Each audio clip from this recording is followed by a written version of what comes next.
خدا کا نام کافی ہے ہزاروں غم مٹانے کو، خدا کا نام کافی ہے۔ بھائی سوال یہ ہے کہ حدیث کا مفہوم ہے کہ آپ صلی اللہ علیہ وسلم نے فرمایا فرقے میں نہ بٹو، تو یہ ہمارے چاروں اماموں نے الگ الگ فرقے کیوں بنا لیے؟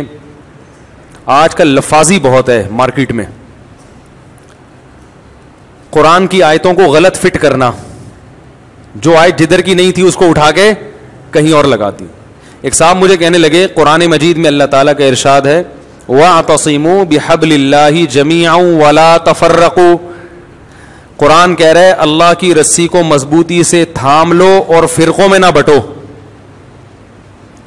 تو آپ نے تو 4 فرقے بنا لیے، حنفی، مالکی، شافعی، حنبلی، اور اس کی ذیلی شاخیں بھی آج کل نکل آئی ہیں۔ تو میں نے کہا کہ اس آیت کا شان نزول ہی دیکھ لیتے، تو اس آیت یہ آپ کے خلاف ہے، یہ ہمارے خلاف نہیں ہے۔ 2 قبیلے تھے صحابہ کے، مسلمانوں کے، جن میں جنگ قبائلی بنیادوں پہ چھڑنے والی تھی، لسانیت کی، قبیلے کی بیس پہ۔ اللہ نے ان سے کہا کہ اللہ کی رسی کو مضبوطی سے تھام لو، آپس میں لڑو مت۔ یہاں تفرقو کا مطلب فرقہ پرستی نہیں ہے،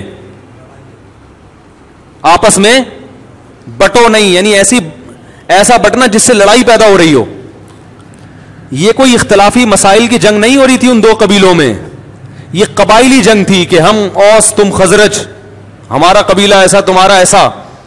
تو اللہ نے کہا اللہ کی رسی کو مضبوطی سے تھامو۔ قرآن کیا کہہ رہا ہے انما المؤمنون اخوہ، مومن سب آپس میں بھائی ہیں، ایک کلمے کا رشتہ ہے جو تمہیں جوڑ رہا ہے۔ تو پھر قومیت، پٹھان، پنجابی، مہاجر، قبیلہ، اس بیس پہ لڑائی مت کرو، لڑنے سے منع کیا جا رہا ہے۔ اور میں نے کہا جب سے آپ نے 5واں فرقہ نکالا ہے یہ لڑائی کم نہیں ہوئی ہے بلکہ بولو بھائی بڑی ہے۔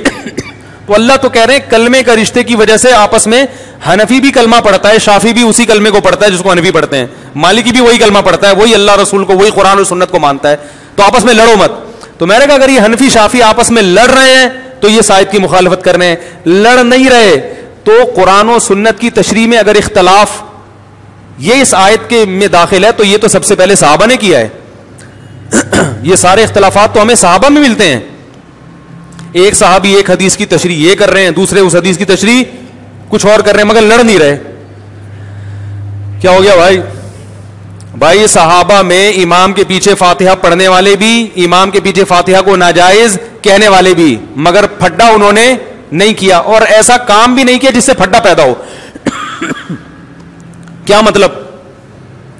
عبداللہ بن مسعود رفع الیدین کے قائل نہیں تھے، مگر ان نے کوئی ایسا بیان نہیں داغا جس سے رفع الیدین والوں کے جذبات مجروح ہوتے ہوں اور وہ لڑائی پہ آ گئے ہوں یا وہ کمنٹس میں گالیاں لکھ کے دے رہے ہوں۔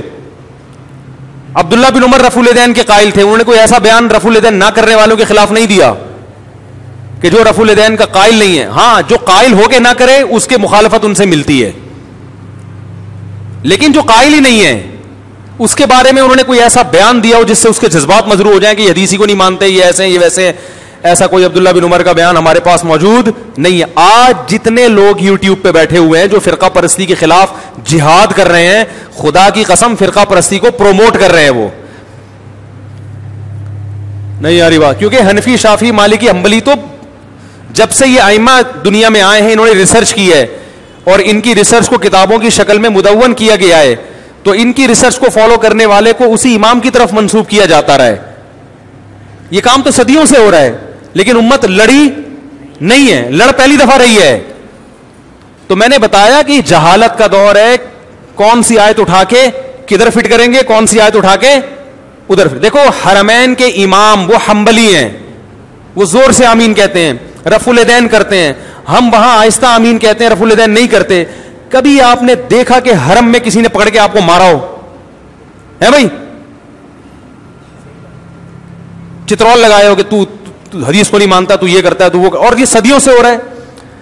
700 سال وہاں پر حنفیوں کی حکومت تھی، اس وقت رفع الیدین نہیں ہوتا تھا۔